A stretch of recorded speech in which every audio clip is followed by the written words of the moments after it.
It's New Year's Eve and it's a dull grey day, but I've come up to the western edge of Hainault Forest, which is inside the M25 to the east of London. I'm going to take a walk up to the lake and see what's about on and around the water, but not without keeping an eye out for other interesting bits of nature on the way. At this time of year it can seem that everything is rather dull and lifeless, but even in death there can be an element of beauty. This dead bramble stalk caught my eye due to the contrast between the stem itself and the thorns.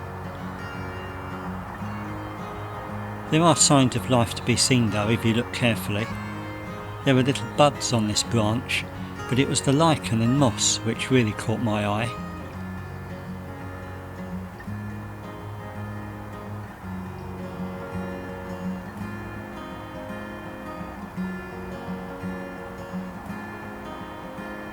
As did this solitary wild rosehip, which looks like it's being supported by silken threads.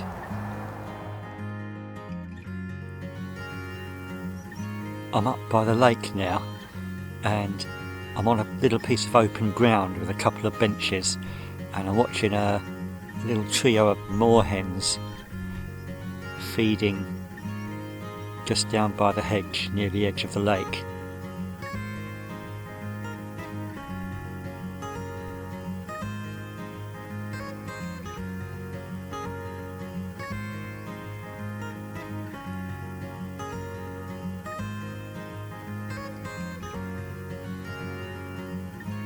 They're related to coots and water rails and the rest of the rail family. And in America they call them gallinules.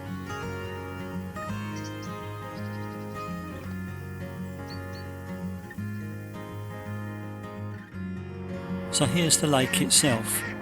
From what I can work out, it seems to cover an area of about 8.5 acres. Although it was supposedly originally intended to be 17 acres.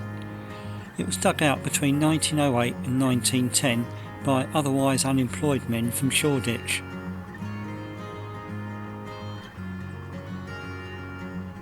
There's a fair-sized island occupying a large part of the northeastern half, which obviously provides a place of refuge for many of the waterfowl.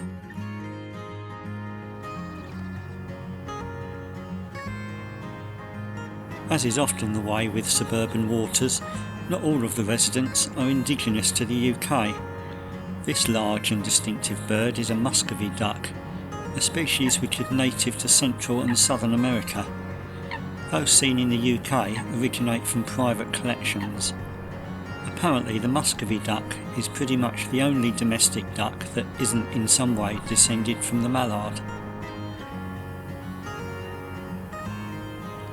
Don't know whether you can see here, but we've got a real bird, which is the cormorant, and we've got a couple of fake ones, which is the heron on the rail and the hawk on the post on the right of the picture there. I don't know what those fake birds are all about, but it's a bit of a mystery really. If I pan round you'll see there's actually a second heron further along on the rail. But let's just go back to our cormorant.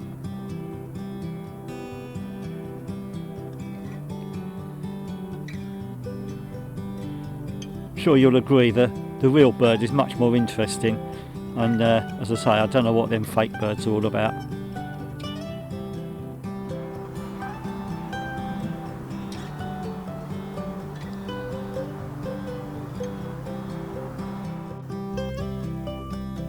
Right, well I've come round to the other side of the lake and I've found myself in amongst a sea of teasels, and the plants have basically all died back, but a lot of the seed heads appear to have some sort of sprouting going on, and if I pan round a bit further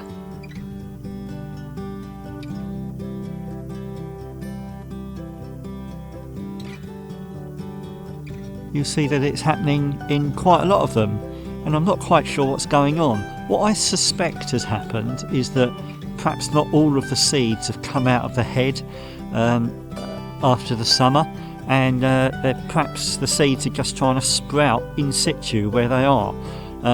If you know anything about this, then feel free to post a comment below. The teasel plants themselves obviously have died and they'll sort of wither away, and they'll sprout afresh from the ground later on. But what's going on with these seed heads?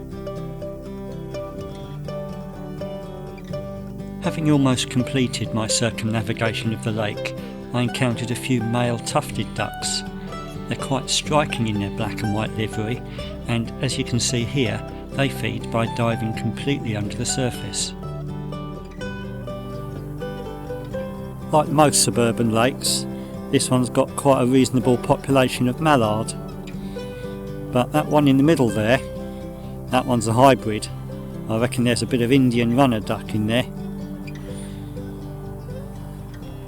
When it was out on the shore earlier on, it had quite an upright posture, which is a bit of a giveaway for Indian runner.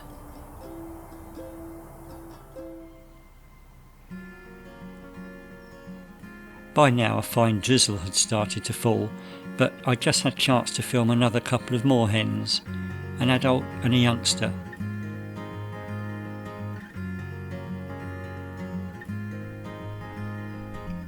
You'll notice the adult is tending to slightly flick its tail, showing the white underside. I think this may be a way of helping the youngster keep track of where the adult is, or perhaps a sign of needing to remain alert.